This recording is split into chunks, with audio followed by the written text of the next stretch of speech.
ଯଦି ଆପଣମାନେ ନିଜେ ଉପଲବ୍ଧି କରୁଥିବେ ଯେ ଆପଣମାନେ କେତେ ସୁରକ୍ଷିତ ଏବଂ ଆପଣମାନଙ୍କୁ ବଞ୍ଚିବା ପାଇଁ ସରକାର କ'ଣ କରିଛନ୍ତି। ଡବଲ ଧୋକା ଇଞ୍ଜିନ, ଡବଲ ଇଞ୍ଜିନ ସରକାର, ତେଣୁ ମହିଳାମାନେ ସୁରକ୍ଷିତ ନୁହନ୍ତି।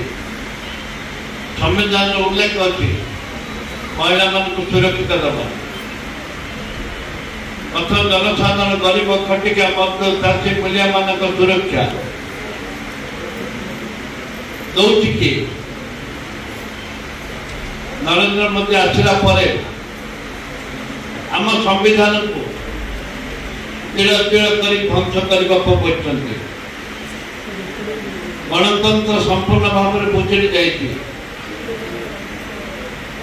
ଏବଂ ଲୋକତା ଏ ସରକାର କହୁଥିଲେ ଆମର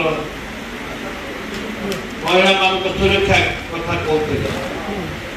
ଆପଣ ଦେଖିଥିବେ 3 ଦିନ ତଳେ ଯୋଉଠିକି ଗୋପାଳପୁର ପର୍ଯ୍ୟଟନ ସ୍ଥଳୀ ସେଇଠି ନାବାଳିକାକୁ କମ୍ ବୟସର ଝିଅ 20 ବର୍ଷ ଝିଅକୁ ଗ୍ୟାଙ୍ଗ ରେପ୍ କଲେ। କ'ଣ ଅବସ୍ଥା ହେଇଥିବ ଆମେ ଚିନ୍ତା କରିବା ଦରକାର। ଗ୍ୟାଙ୍ଗ ରେପ୍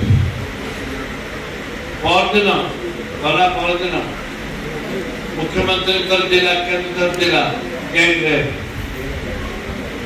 କଟକ ସିଟିରେ ଗୋଟେ +3 ପଢିବା ଝିଅକୁ ଗ୍ୟାଙ୍ଗ ରେପ୍, ସେ ଗଲା ଥାନାକୁ ଗଲା, 2ଟା ଥାନା ବୁଲା କେସ୍ ସେ ଧାରଣାର କେସ୍ ହେଲା। ଇଏ ହେଉଛି ସମ୍ବିଧାନ। ସରକାର ଆସିଲା ପରଠାରୁ ବିଧାନସଭାରେ ଆପଣମାନେ ଦେଖିଥିବେ ଆମେ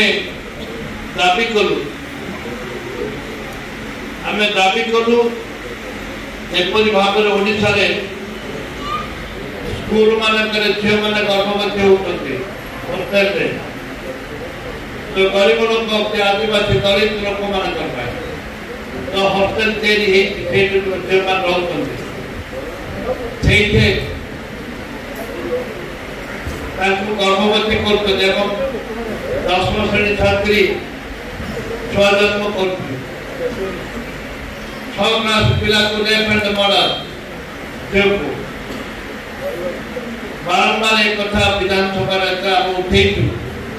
ଗୃହରେ କମିଟି ଗୋଟେ ଦାବି କରିଛୁ, ଗୃହ କମିଟି କରିବା ଦରକାର। ଗୃହ କମିଟିରେ କୋଉମାନେ ରହନ୍ତି? ଯେ ସରକାର ଦଳ ଅଛି ତାଙ୍କର ଚେୟାରମ୍ୟାନ୍ ତାଙ୍କୁ କରନ୍ତି ଏବଂ ସବୁ ଦଳର ମିଶେଇକି 10 ଜଣିଆ କମିଟି କରନ୍ତି। ଦୁର୍ଭାଗ୍ୟ ସରକାର ମାନିଲେନି ଏବଂ ସେଇଠି ସବୁ ବିଧାୟକ ମାନଙ୍କୁ 14 ଜଣ ବିଧାୟକ ସସ୍ପେଣ୍ଡ କଲେ। ସେ ପରିପ୍ରେକ୍ଷୀରେ ମତେ 2 ଥର କଲେ ସସ୍ପେଣ୍ଡ, ଥରୁଟେ ନୁହଁ। ଏବଂ ଯୋଉଠି ଅନ୍ୟାୟ ଅତ୍ୟାଚାର ଦିନକୁ ଦିନ ବଢି ଯାଉଛି, ସମ୍ବିଧାନ ଆଉ ନାହିଁ।